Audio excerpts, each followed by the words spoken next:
What happened here, do we think? Does anybody know? We have on the right-hand side, I assume it is our chromocysteine, and then on the left-hand side we have our western, right? So the proteins would have been transferred. Interestingly enough, you have in lane number 9, I think, some retention of the high molecular weight bands, but nothing here. So that's an interesting one. The dye front is also quite high up. Okay, so when you run the gel for a longer time, you have a better resolution. You have a better chance to separate your proteins. So when the dye front is higher up, it compresses a little bit your proteins in there. The negative control looks pretty good. Okay, we have our band or our antibody there. The cell lysate, I don't know what happened to it. It is gone, as in it is not there. Okay, so either you just saved something else. Bless you. You had something else saved, maybe the buffer, maybe the lambda buffer was just loaded in, but it looks like it's a blank sample. I cannot explain it other than to say that just no proteins there, at least not proteins that chromatography detects in our gel. Okay, the same for the IP. IP is clear. Okay? So, negative control is fine, but the rest, I don't know what happened. All right, move on.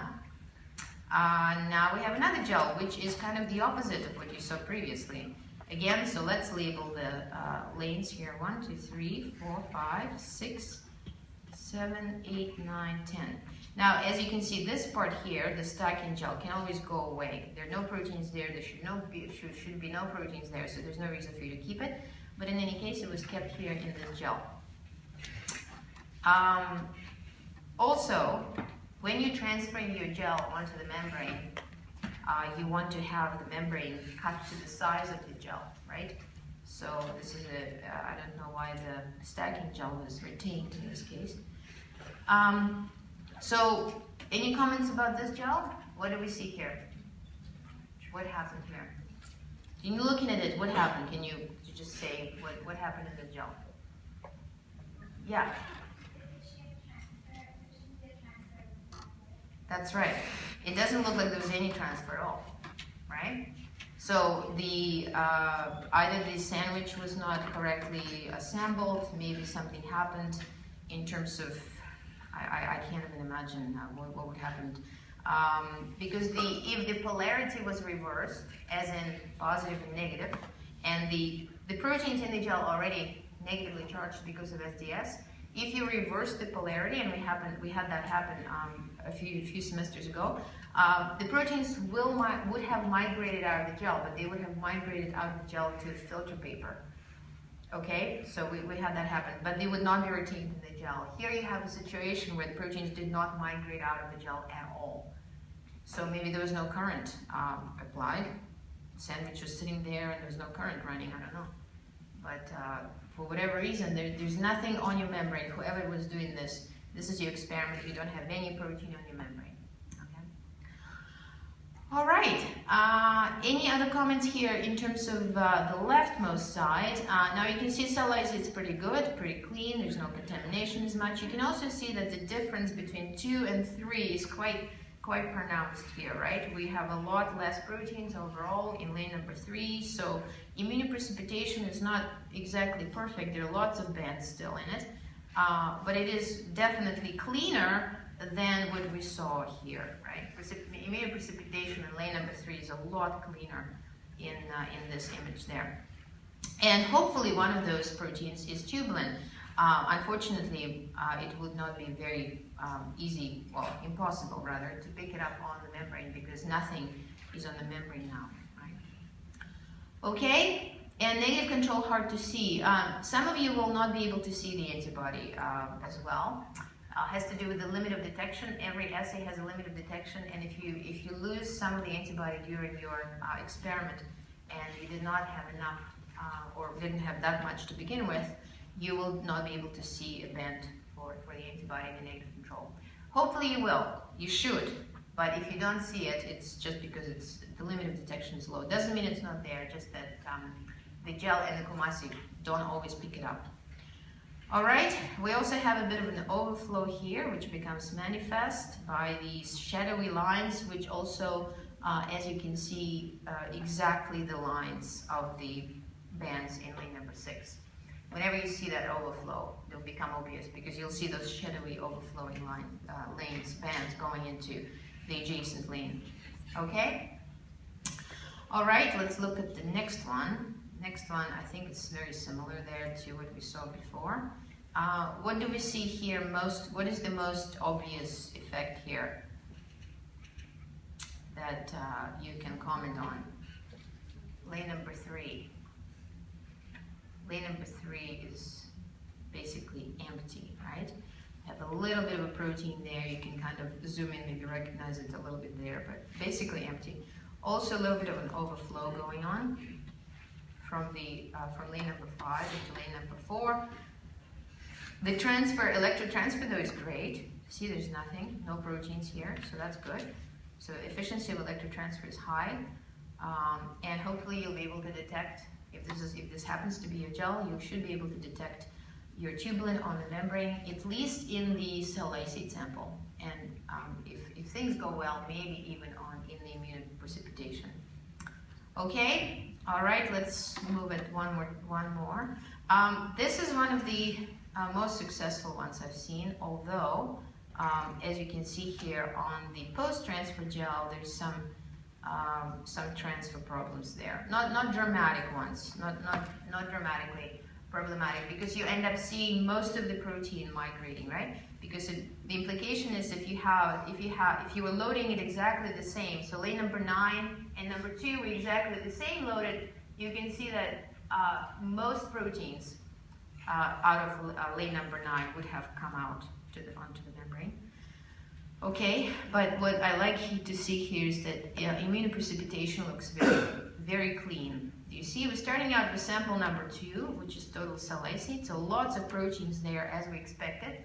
And then post immunoprecipitation, we do see some bands. They are very faint, but they're detectable. You can see them with Kumasi. So chances are you will be picking up on the Western, because Western is more sensitive to pick up your target. Also a very good control, very prominent control for the antibody there. Okay, and the band for the control, because you added the antibody as well in the IP lane, right? So I mean, you have to zoom really into there, but can't really see. Maybe one of those lower bands there is an antibody. Hard to say. Also notice the dye front here is sort of slanting a little bit up, so it is possible that your last lane here is the antibody band. Now remember, you were adding antibody in both IP and the negative control, so ideally they should match, right? Now additional complication is the molecular weight of our tubulin is very similar to the molecular weight of our antibody. So on the gel you may not be able to distinguish them. They may come together as one band, okay? So clean IP, not a lot of the proteins come down, but should be good enough to detect. Okay, now this one is, again, we have this high molecular weight transfer problem. Immunoprecipitation here is a bit higher for some reason. Negative control, you can kind of see. Something strange happening though with this lane, number 5. So it looks like there's too much marker was loaded. Okay, too much molecular weight marker, and you have, as you can see here, the dispersion of the bands. They're not really running as one nice condensed band. They're kind of running a little bit triangular here. Okay, let's see. I have 2 more to show you, and then I'll see if you guys have any questions. This is a very good one. Okay, so this is not ideal, but definitely one of the best ones out there. So if you have something like that, you can consider your experiment successful, at least up to this point. So the dye front is again a little bit slanting. The molecular weight markers all running pretty well. We have a nice band for the negative control. That's very good. And we also have salicylate, which is nice and resolved. Even though it is very dense, lots of bands, they do resolve, as you can see, right? They end up banding out. And then you have your IP right next to it. And you can see that comparing side by side, 2 and band number 2 and band number 3. You can definitely see the success of immunoprecipitation, right? You're starting out with all of these humongous bands in lane number 2, and then you end up really filtering out a lot of them and ending up with a few, some of which are, of course, the result of non-specific binding, maybe, but some of them may be the co-immunoprecipitation effects we talked about, so tubulin interacting with other proteins and bringing them down. But in this region here, this is what you expect to see tubulin, because we talked about last time, the tubulin that we're looking for mouse epithelial cells, about 54 kilodaltons, right? So one of those 3 bands there in the blue area should be your tubulin. And when you now expose your membrane, bless you. And when you now expose your membrane to the anti-beta tubulin antibody, you should be able to see it. Okay? Now let's think about it for just a moment. So our membrane now is essentially a blot. It's going to be a blot of our, of this gel, right? But it's the mirror image of what you see in lanes number 1, 2, 3, 4, and 5. So in your experiment this week, what you're going to be doing, and incidentally, what is happening right now with your membrane? So let's assume that our transfer went very well. Everything went very well. And on your membrane right now, even though you cannot see them, all the proteins are there. So the cell lysate is nice and dense, exactly what you see in lane number 2 over there on the left. The immunoprecipitation has a couple of bands, and then this triplet here in the middle. Your negative control has 1 band, and then your pre-stain marker. And pre-stain marker was useful last time, right, for you, because not only are you able to see it when it's running through the gel, you were also able to cut the gel between those 2 markers, and then you were able to see those markers on the membrane. So it was very useful to have a pre-stain marker. It's a good idea to have it when you do the Western blot. So now the membrane, this is my diagram of the membrane. And why do we put it in blotto? Why can't we just leave it in a, let's say, transfer buffer? Why do we put our membrane in blotto? Why do we keep it in blotto? What does blotto do? Sorry? To reduce the background noise. That's good, but what does that mean? It means that it's like non-specific protein binding, so... That's right, to what? To the membrane, right? Very good. The membrane is very sticky. We talked about it last time. Membrane binds to any protein that touches it, right? It has a very high binding capacity. So if you now go to throw the antibody, trying to detect your target, and what is our target? Our target is beta tubulin. Where do we have our beta tubulin? Well, we should have beta tubulin in a cell lysate. Okay, so one of these bands at approximately 54 kilodaltons is our tubulin in the cell lysate. And we should also have it in the immunoprecipitation, right? So our tubulin is there. So those are the 2 proteins we're going to go try to detect. We're going to throw an antibody which is anti-beta tubulin antibody. Okay, so there it is. We're going to throw it in. And unless you have membrane blocked, as in you have the membrane unavailable for binding elsewhere. So what you're doing right now is you covering the membrane wherever there's no protein on it.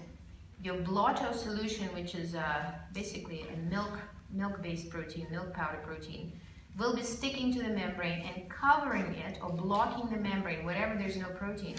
So then when you throw your antibody on it, your antibody binds only to your target and not just non-specifically to the membrane. So this is exactly what also known as the background noise. You eliminate that non-specific binding. Okay, so let's mark our antibody here red. So make it, so let's throw it out the way it's supposed to be.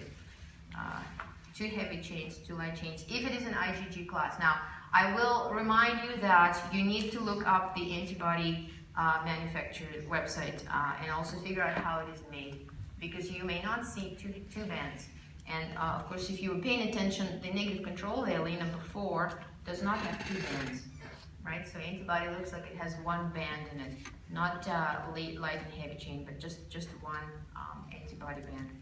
Anyway, so this antibody, you throw it in, and what do you expect to bind? Well, you expect it to bind to tubulins, so right over here and right over here. If you did not block your membrane, your antibody could also bind non-specifically wherever membrane was not covered with anything. So you would have a lot of non-specific binding. And since you do have it now covered, you eliminate that non-specific binding. So blocking or blotting your membrane is very important in Western blots because it's a very sensitive technique and tends to give you a lot of background noise. Okay, so very good. So this is what we want to do. We want to basically now go in, throw the membrane onto the throw the antibody onto the membrane. We want to leave it there to incubate, and then we're going to follow up with a secondary antibody, which is or should be recognizing our primary. Our secondary antibody is conjugated to an enzyme called HRP. We talked about it last time. So HRP, horseradish peroxidase, in the presence of luminol, will be able to peroxidase, and luminol, since peroxidase in the presence of peroxide, will be able to oxidize luminol, and you should be able to see blue light coming from those 2 bands on your membrane. Okay, if everything goes well. So you may see other effects, and we'll first talk about them as they happen. And then finally, I want to show you another gel which also looks pretty good. Again, very clear cut in terms of no overflow anywhere in any lanes. That's very good. Nice negative control there, and for the antibody, lane number 4. Very good, pretty good, I should say, IP. Okay, so that triplet banding there, one of them will be your, or should be your beta tubulin. Salicate is also dense but resolved, and then we have a little bit of transfer for high molecular weights. But the rest of the proteins, you see how clear it is? The rest of the proteins are now in the membrane. So what you see on the left-hand side is now basically now on your membrane in this case. So very good. Okay? Any questions? Yes? Are you allowed to adjust the contrast or brightness when you have your gels or just visualize it? Yeah, very good question. In this day and age, it's very easy to add a couple of bands in any of the lanes, okay? So that is, of course, something that we should be doing, okay? Whenever you're applying any adjustment to an image that you obtain in the lab, the idea is you apply it globally, meaning to the whole image. So you select the whole image, you dial up the contrast, you dial up the brightness, or you bring it down, fine. But the whole image, you cannot select one lane and then adjust that, because that would not be good, right? Okay, so yes, so definitely you can definitely use imaging processing software. Just be careful as to not, not put anything in there, right? Okay. Anything else? I'm also happy to look at your individual